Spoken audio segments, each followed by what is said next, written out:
Hi guys! Welcome back again sa aking vlog, and for today's video, pag-uusapan naman natin kung paano tayo makaka-proceed dahil sa probation period na nakikita natin sa ating TikTok shop kapag tayo ay nag-delink doon sa marketing account. So, recently, nagbasa ako ng comment section, and syempre sa dami nyo guys, hindi ko na kayo ma-replyan isa-isa.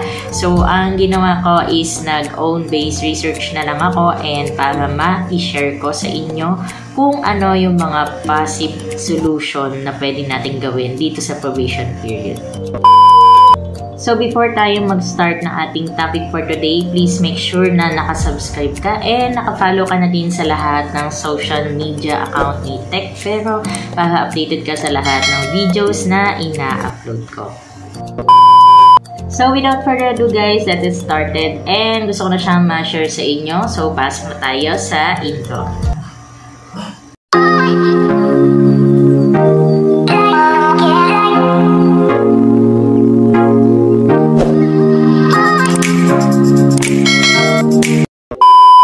So, disclaimer lamang guys, ito ay base lamang sa aking experience and gusto ko lang din itong i-share sa inyo based sa aking research.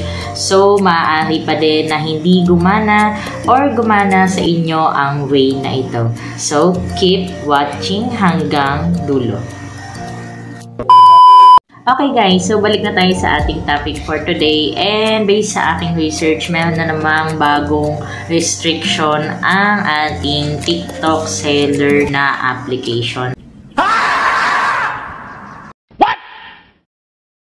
So, karamihan dito is nagda-download sila, or isa na din ako doon sa nag-download. Siyempre, wala pa tayong 1,000 followers para makapag-proceed sa ating TikTok shop na pinimithi. So, ayun guys, kapag nag-download ka nga nito, based sa mga video na na-upload ko, mayroon na din po akong tutorial yan sa mga hindi pa nakakapanood.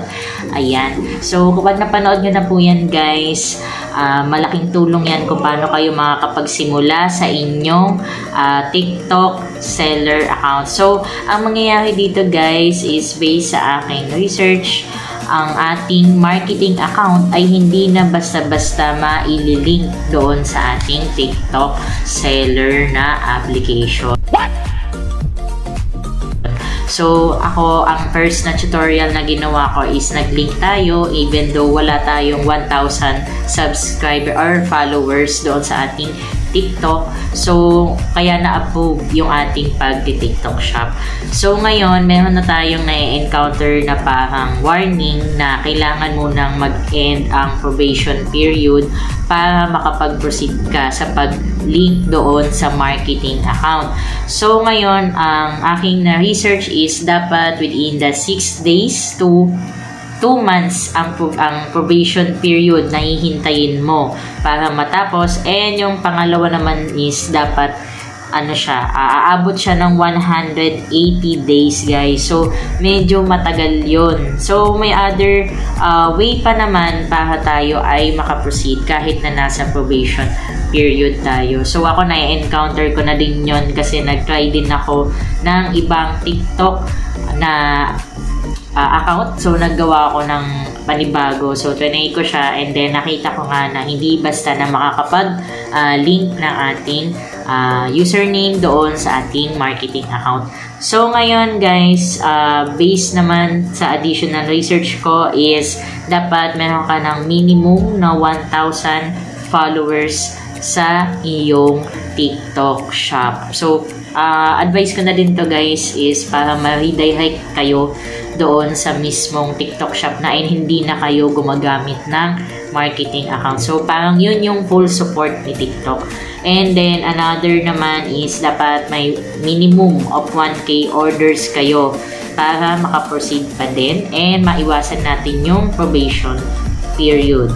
And then, kung ang minimum orders naman ninyo guys is nasa 1K or medyo mababa doon, dapat sa day by day is dapat hindi bababa ng 10% ang inyong mga order sa inyong TikTok shop. So, may mga paraan pa na iba na pwede nating gawin para makaiwas tayo sa ating probation period. So, kung bago ka pa lamang gumagawa ng iyong TikTok shop, make sure na dapat may 1K followers ka na, and bago ka mag-proceed sa paglilink ng iyong TikTok account sa marketing account.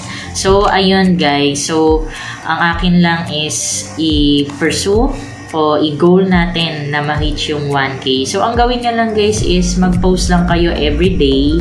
So, magkaroon din kayo ng organic na followers, kasi if magsa-sub to sub naman kayo and hindi naman interested yung nag-subscribe or nag-follow dun sa inyong TikTok account, hindi naman ganun din yung magiging orders ng inyong TikTok shop. So, mas maganda pa din na organic ang nagpa-follow sa inyo, guys. So, ayan lamang ang ating video for today, and I hope na nag-enjoy kayo sa aking panibagong vlog. So, for the next vlog naman, abangan natin ulit ang aking mga next tutorial, and I hope na nag-enjoy kayo for this day.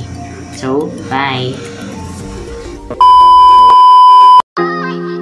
Our video for today. I hope you like it and subscribe to my channel for more videos.